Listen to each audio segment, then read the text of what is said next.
Breaking news! Si Justin Brownlee wala na sa Barangay Ginebra at sa Gilas, Pilipinas. Opo, ang tagal pong inaasahan na magbabalik na sana etong si Justin Brownlee para sa paparating na window ng FIBA at syempre para na rin po sa Asian Games at syempre para na rin po sa Governors Cup ng Barangay Ginebra, San Miguel.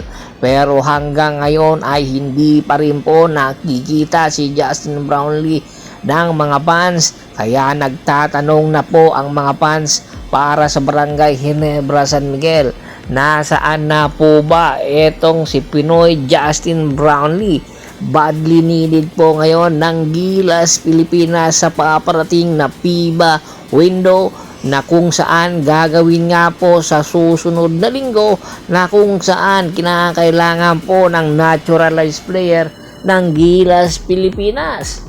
Pero hanggang ngayon po wala pa pong mga impormasyon kung nasaan na po etong si Justin Brownlee. Inanunsyo na po ng Gilas, Pilipinas head coach na si Timko na mag-Pilipino or mag-all Pilipino po sila sa paparating na window, at hindi pa po nila alam kung ano ang nangyayari kay Justin Brownlee. At kung matatandaan po ninyo, noong nakaraan window ay hindi po nakapaglaro itong si Justin Brownlee kontra sa Australia dahil na rin po sa iniinda nitong injury.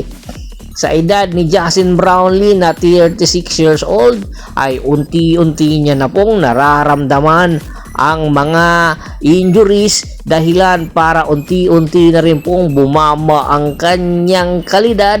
Oo, nakakuha pa po siya ng kampyonato sa katatapos lang po na Commissioner's Cup, pero hindi po ibig sabihin noon ay mas malakas pa itong si Justin Brownlee. Kaya nananawagan po ang mga fans ng Ginebra at ng Gilas, Pilipinas na sa maagang panahon ay kinakailangan na nga pong magpalit ng import itong Barangay Ginebra, San Miguel. San Miguel rather, dahil si Riley ay hindi na po babalik. At syempre maghahanap na rin po ng mas batang Gilas naturalized player ang mga Pilipino para nang sa ganoon may future po. At ayon rin po sa ulat na kung posible nga pong hindi na magbalik at maglaro itong si Justin Brownlee, kinakailangan po na magkaroon ang Barangay Ginebra, San Miguel ng reinforcement import.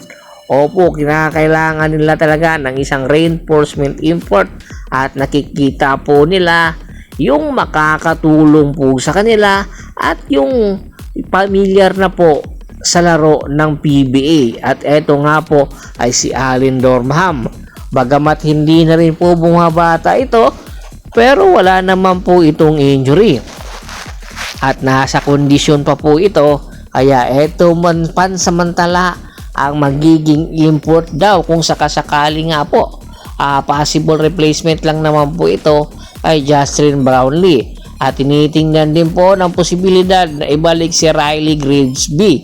Pero marami ang nagsasabi na malabo na po magbalik pa itong si Grimsby dahil na rin sa kartada ngayon ng Barangay Ginebra na kinakailangan po yung mga natitira nilang laban ay kinakailangan nila maipasok para nang sa ganon ay makapasok po sa susunod na round. At kinakailangan po talaga nila yung serbisyo nitong si Allen Dorham na isa sa mga legitimate na import at naging best import na po sa mga nakaraan konferensya, at syempre isang rival na import ni Justin Brownlee. Malaking bagay po itong si Allen Dorham para sa Barangay Ginebra, San Miguel, at hoping po sila na makapagdesisyon ng maaga itong si Tim Cone kahit busy po, dahil sa paparating na October 7 ay magbabalik po ang PBA at hindi na po kinakailangan na talagang i-pursue nila si Justin Brownlee. Na iintindihan naman po ng mga PBA fans at syempre ng mga Pilipino na hanggang doon na lang talaga ang kaya niyang gawin at mahirap na po na talagang abusuhin ang kanyang katawan. Marami na po siyang napatunayan at hindi na po dapat pa na ipakita niya kung gaano siya kalakas. Talagang siya na po ang isa sa mga GOAT or greatest of all time na import ng PBA. Aminin man po natin o hindi, ay syempre tumatanda na po si Justin Brownlee. Tingin niyo ba dapat na siyang palitan? Komento na po sa baba ng video at pag-usapan po natin yan. Once again, this is Percival Monteron at your service.